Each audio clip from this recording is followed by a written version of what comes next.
I apologize in advance for today's video, guys. Oh, breaking my chair arm. This is going to be a bit of a stream of consciousness one. Not really going to do any editing. I'm really hoping that I get to do a video which is a little bit more fun, and I'm not much of a video editor, but just, just a little bit more structured, I guess. I guess I'm still finding my voice in YouTube, and that's fine. But today is a different story, and today I want to talk about people in pain. I want to talk about mental health. I want to talk about emotional health. Ultimately, that's what this channel is. And something came up today, and we can have a little bit of a joke here and there about certain issues, but there's some stuff that I see on the regular that is just, it affects me, so I dread to think how it affects other people. And it's funny because I've been preparing for the Don't Fret Virtual Summit, which will launch kind of mid-December. I haven't picked official dates yet, but I might talk about it at the end of the video. And so I've been interviewing various different health practitioners, from coaches, gurus, therapists, suicide therapists, grief counselors, empowerment coaches, all different types of people around mental health. And one of the interviews I'm doing tomorrow is with a guy called Dr. Sean Fletcher. And he actually did a TED talk on mental health and is a mental health advocate. And during our practice talk, he talked about the importance of where you go, like what communities you approach when you're going to share your stuff. And this came up earlier today when I saw this kind of post. So there's this mental health group on Facebook. So I joined a number of mental health groups to try and understand, what are the common pains that people are going through. And it's tough to read some of the posts in these groups, but today was a real humdinger. And basically this group, it's got 17,500 members in a mental health group. It's called Mental Health Matters. And I don't recommend this group, by the way. That much will come clear. This 16-year-old girl found herself in the group. I believe it is an 18-plus group, so I don't know how she managed to get in, but lo and behold, she managed to get in. And she posted something about her own struggles with mental health and anger issues and stuff like that. And I only saw the aftermath of this, but it looks like she got talking to some guy, offered her some help. He said, if you need someone to talk to, I'm here. And this guy was 25. And she posted up some text exchanges. She called him fit. He said something along the lines of, if we're going to do this, no one can know, type of thing. We've no idea what that thing is, but it's certainly a suggestive message. And then he asked for a full body picture. It's like, what are you, some kind of pervert? And you get to see the full text. But anyway, she ended up posting the text messages on the group, calling this guy a pervert and saying that he should be banned. All right, and I have to say, my piece here, no 25-year-old should ever ask a 16-year-old for full body pictures. That is just something that shouldn't happen. More than that, I'm not going to go into the dynamic of him versus her. But this thing generated way over 100 comments. And I stayed on it long. So I like to scan this stuff to understand what's going on, but I don't like to stay on it too much because sometimes it can get quite painful to watch, and I'm not trained.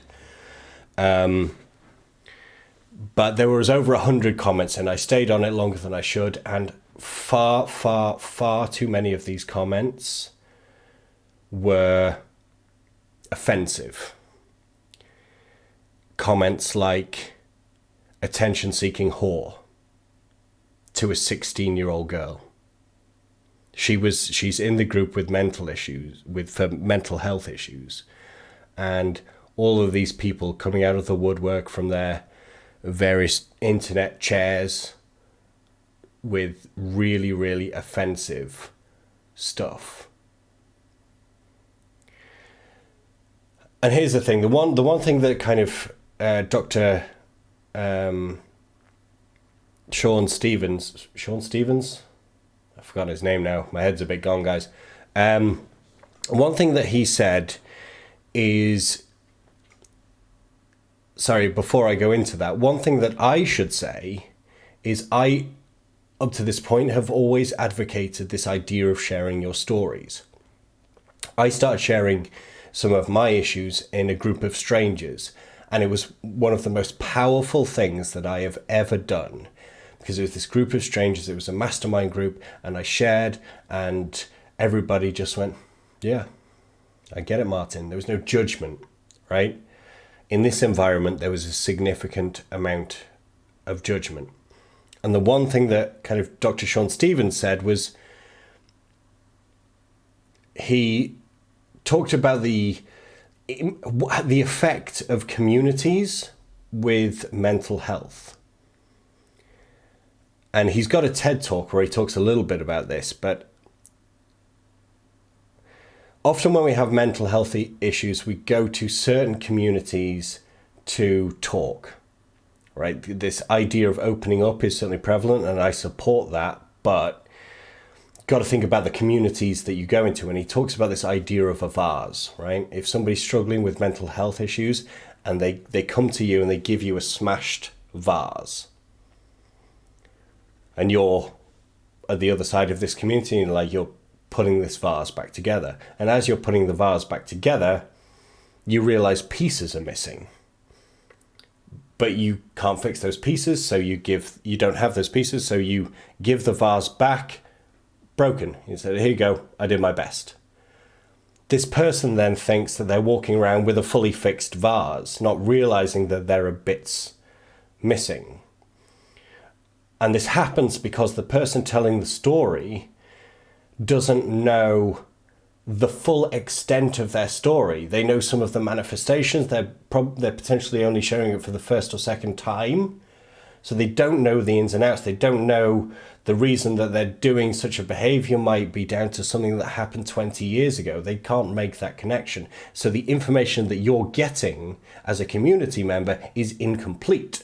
So then you're going into fixing mode and giving advice based on incomplete information from an uneducated and uncounselor perspective.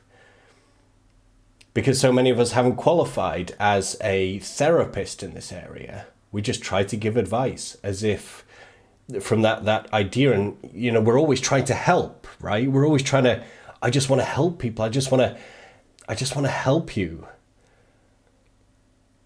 But what we have to realize is that when we're uneducated, our help could actually do more harm than good. So I'm talking from both perspectives here, whether as a community member, when people reach out to you for help, have a level of self-awareness about what you can and can't help with.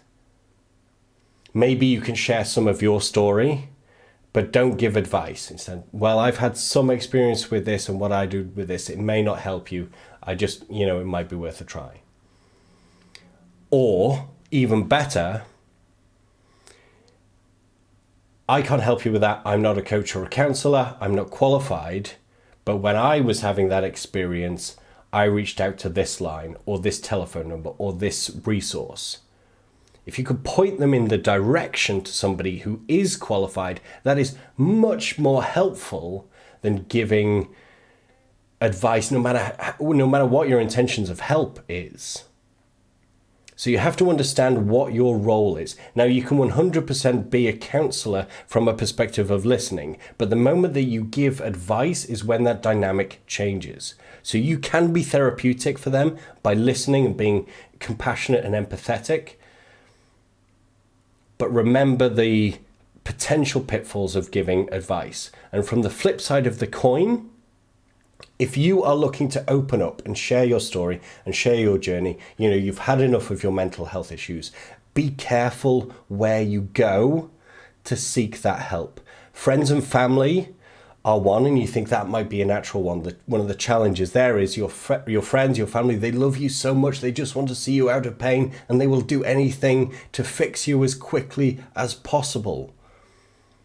So quite often they can be one of the worst places to go for advice on mental health. I certainly don't recommend these communities on Facebook. 17,500 people, a lot of them struggling with mental health issues themselves, trying to give you advice on your mental health. Don't go to social media to fix your mental health issues. Don't join a Facebook group to share your story. The way that AA meetings are structured is that when an addict begins that 12-step process, they're given a sponsor, right? This is somebody that has been addicted and been through the recovery process, so they know the feeling, but they're a qualified sponsor. They're not just another guy who's struggling, right? They've been through the process long enough to get that sponsor position, and they're able to extend a hand out to help another person along the journey. So you've got to be very, very careful when you're going into communities to share your story or seek advice, that you're going into places that are structured, that are moderated, that all of the audience members are vetted and aligned. Don't go to Facebook to get your mental health issues sorted. It's not the place to go.